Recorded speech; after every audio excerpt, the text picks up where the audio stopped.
आज हनुमान जयंती पर आपसे बात करते हुए मुझे कुछ दिन पहले की एक तस्वीर भी याद आ रही है। हो सकता है आप में से बहुतों तक ये खबर नहीं पहुंची होगी। मीडिया का काम था ये बात पहुंचाए, लेकिन नहीं पहुंचाई होगी। वो तस्वीर है कांग्रेस के शासन वाले कर्नाटका की। कुछ दिन पहले वहां एक छोटा दुकानदार, उसको सिर्फ इसलिए बुरी तरह से पीटा गया, लहूलुहान कर दिया गया, क्योंकि वो अपनी दुकान में बैठे बैठे हनुमान चालीसा सुन रहा था। ये कांग्रेस की कर्नाटका की सरकार का काम देखिए। अपनी छोटी सी दुकान में एक गरीब आदमी भक्ति भाव से प्रभु हनुमान जी का स्मरण करते हुए हनुमान चालीसा सुन रहा था, उसको लहूलुहान कर दिया गया। आप कल्पना कर सकते हैं, कांग्रेस के राज में हनुमान चालीसा सुनना भी गुनाह हो जाता है। कांग्रेस के राज में अपनी आस्था का पालन करना भी मुश्किल हो जाता है, और राजस्थान तो खुद इसका भुक्तभोगी रहा है। अब सीधी सीधी बात है, जब उनके पार्टी, उनके सारे नेता प्रभु राम का मंदिर बने, प्रभु राम का प्राण प्रतिष्ठा का अवसर हो, मंदिर के लोग जाके रूबरू में आने के लिए निमंत्रण दे, सम्मान पूर्वक निमंत्रण दे, और पब्लिकली उस निमंत्रण को ठुकरा दिया जाए, तो उनके चेले चपाटे भी हनुमान चालीसा करने वालों को पीटेंगे कि नहीं पीटेंगे भाइयों?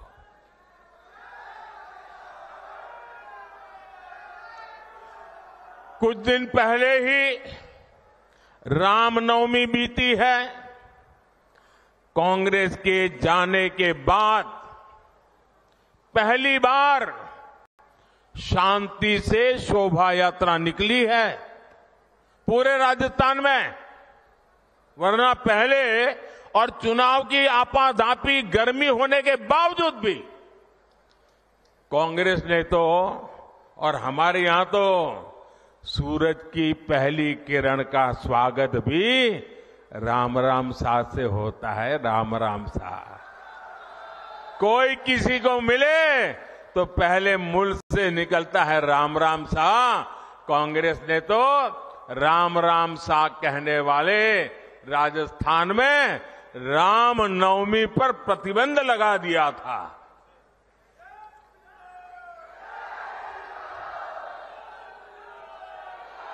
और हमारे किरोड़ी लाल ऐसे हर मुद्दे पर लड़ाई लड़ते थे।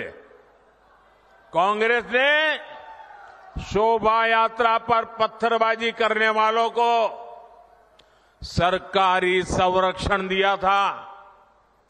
इसी कांग्रेस पार्टी ने तुष्टीकरण के लिए मालपुरा, करौली, छबड़ा, टोंक, जोधपुर को दंगों की आग में झोंक दिया था।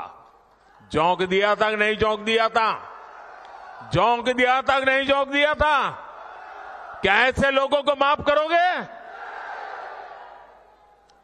अब भाजपा सरकार आने के बाद किसी की हिम्मत नहीं है कि आपकी आस्था पर सवाल उठा दे।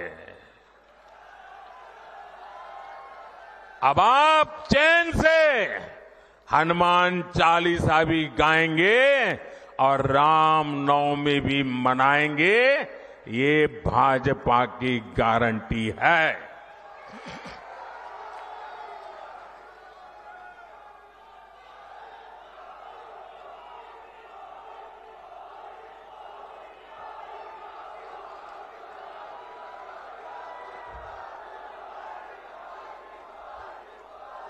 साथियों, अभी परसों जब मैं राजस्थान आया था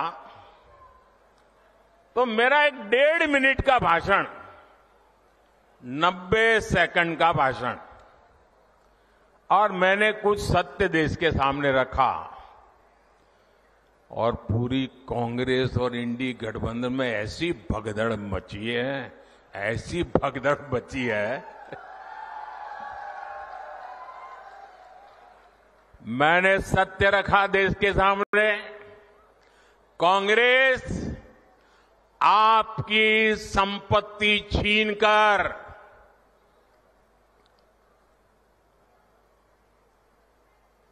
उनके खास लोगों को बांटने की गहरी साजिश रचकर बैठी है। 2-3 दिन पहले मैंने कांग्रेस की इस वोट बैंक की राजनीति, तुष्टीकरण की राजनीति का पर्दाफाश किया था। इससे कांग्रेस और उसको सिस्टम में उनको इतनी मिर्ची लगी है, इतनी मिर्ची लगी है कि वो हर तरफ गालियां देने में टूट पड़े। जो आए वो मोदी को गाली दे रहा है। मैं कांग्रेस से जानना चाहता हूं, आखिर कांग्रेस सच्चाई से इतना डरती क्यों है? कांग्रेस क्यों अपने नीतियों को ऐसे छिपाने में लगी है? जब आपने नीति बनाई है, निर्णय लिया है, तो अब जब मोदी जी ने खुल करके राज रख दिया, आपका हिडन एजेंडा बाहर आ गया, तो अब कांप रहे हो? अरे हिम्मत है तो स्वीकार करो, हम आपसे मुकाबला करने के लिए तैयार हैं।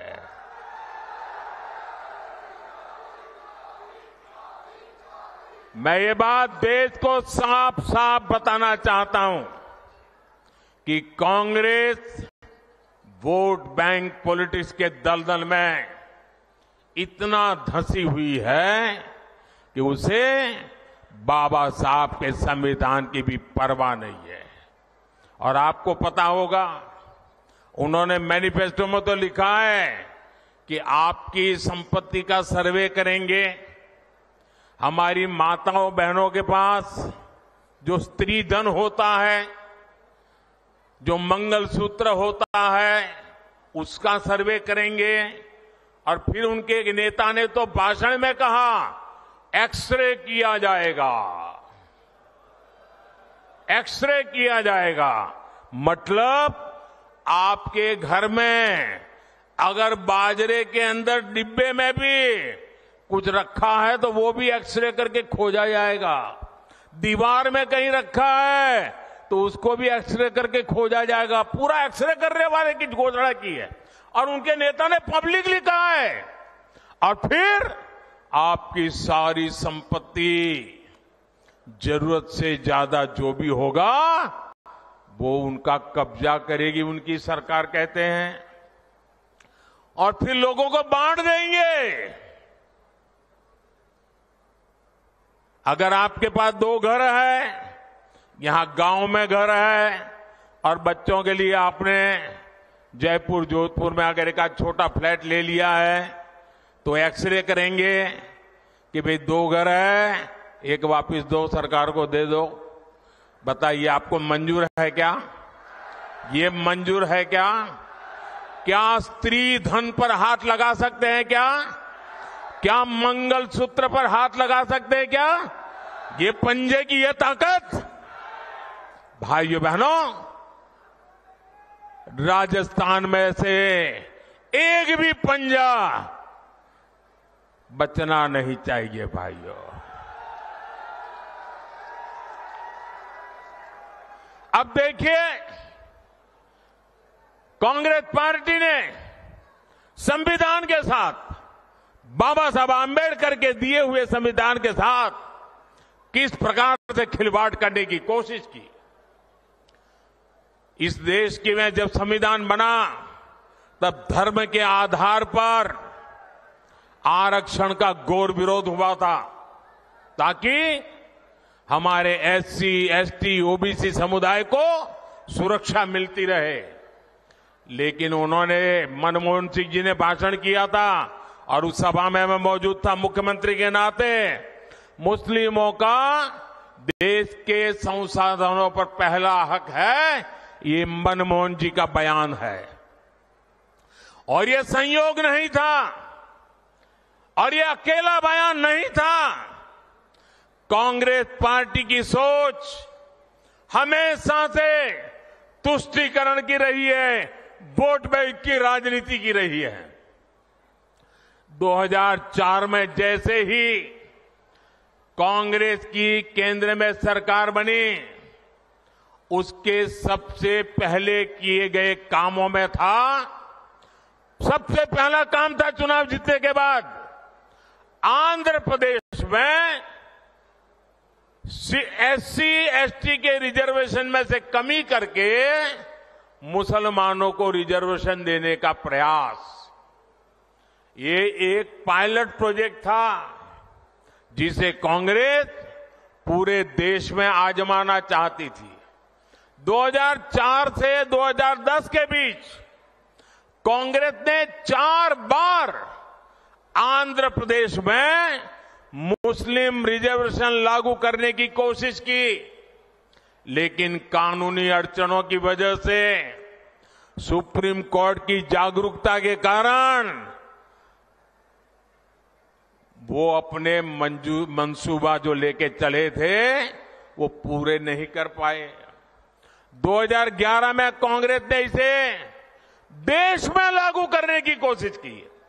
एससी, एसटी को और ओबीसी को मिला हुआ अधिकार छीन करके वोट बैंक की राजनीति के लिए औरों को देने का खेल किया। कांग्रेस ने इतने प्रयास ये जानते बूझते किए कि ये सब संविधान की मूल भावना के खिलाफ था, लेकिन कांग्रेस ने संविधान की परवाह नहीं की, बाबा साहब आंबेडकर की परवाह नहीं की। जब कर्नाटका की बीजेपी सरकार ने, जब हमें मौका मिला तो हमने पहला काम किया, उन्होंने जो एससी, एसटी से छीन करके मुस्लिम कोटा निकाला था उसको हमने खत्म कर दिया और जिनका हक था उनका हित सुरक्षित रखा। तो कांग्रेस पूरे देश में आग बबूला हो गई। ये मोदी समझता क्या है? अरे मोदी संविधान को समझता है, मोदी संविधान को समर्पित है, मोदी बाबा साहब आंबेडकर की पूजा करने वाला व्यक्ति है। साथियों, सच्चाई ये है कि कांग्रेस और इंडिया अलायंस जब सत्ता में था तो ये लोग दलितों, पिछड़ों के आरक्षण में सेंधमारी करके वोट बैंक पॉलिटिक्स के लिए उनकी खास जमात को अलग से आरक्षण देना चाहते थे, जबकि संविधान इसके बिल्कुल खिलाफ है। आरक्षण का जो हक बाबा साहब ने दलित, पिछड़ों और आदिवासियों को दिया, कांग्रेस और इंडिया अलायंस वाले उसे मजहब के आधार पर मुसलमानों को देना चाहते थे। मैं कांग्रेस को पूछना चाहता हूं, क्या कांग्रेस ऐलान करेगी कि संविधान में दलितों, पिछड़ों के आरक्षण को, आदिवासियों के आरक्षण को कम करके वो इसे मुसलमानों को नहीं बांटेंगे? जरा वह देश की जनता को वादा करो। कांग्रेसी जहां भी आए, आपको मोहल्ले में आ जाए, आपके घर में मिलने आ जाए, जरा खड़े रख करके पूछो, कर्नाटका, आंध्र जैसे राज्यों में इन्होंने आरक्षण को मजहब के आधार पर बांटने का खेल क्यों शुरू किया था? साथियों, कांग्रेस की इन साजिशों के बीच मोदी आज आपको खुले मन से गारंटी दे रहा है। दलितों, पिछड़ों और आदिवासियों का आरक्षण न खत्म होगा, ये मोदी की गारंटी है।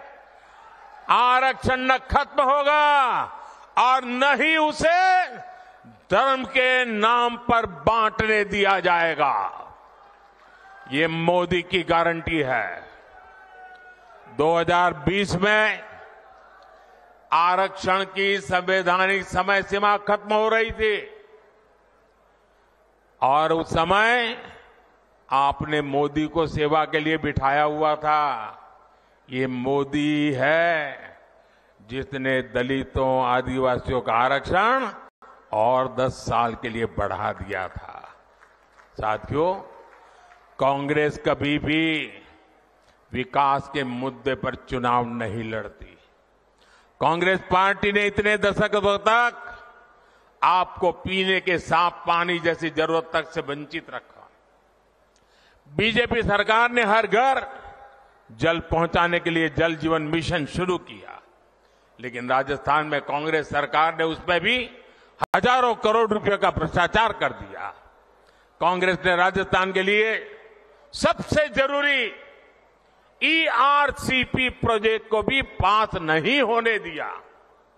ये भाजपा सरकार ने, हमारे भजनलाल जी की मेहनत ने 3 महीने के अंदर ही ERCP परियोजना को पास कर दिया।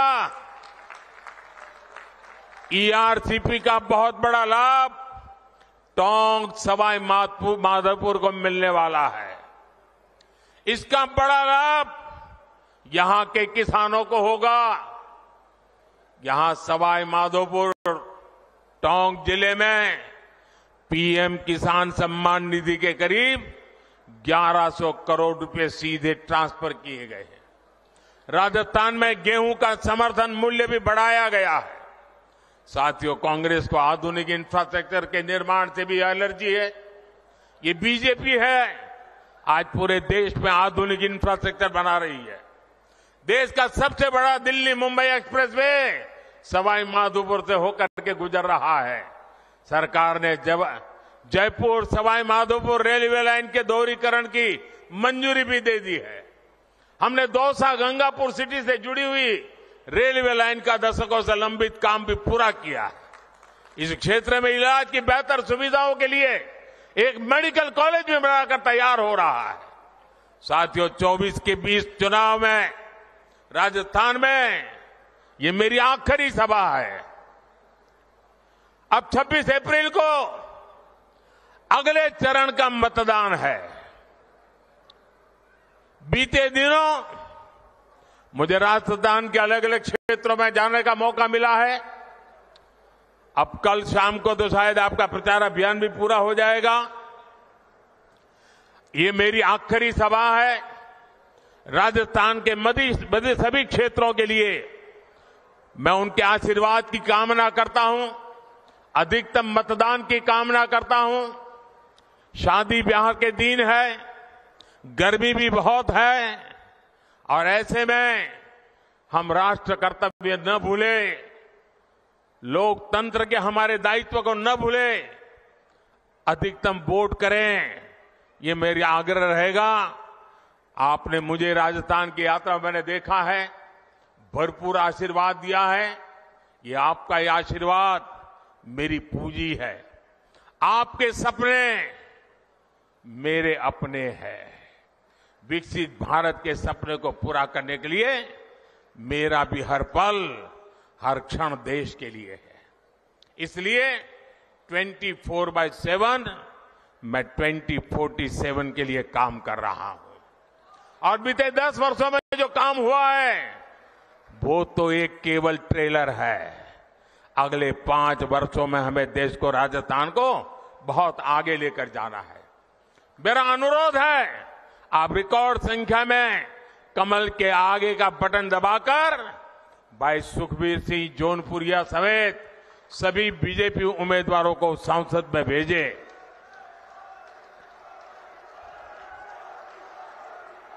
और ये हमारे जौनपुरिया जी सामान्य इंसान नहीं है। मैं पार्लियामेंट में उनको कहता रहता था कि ये जौनपुरिया नहीं, ये तो जानपुरिया है। ये जान भर देते हैं, जहां भी पहुंचते हैं जान भर देते हैं।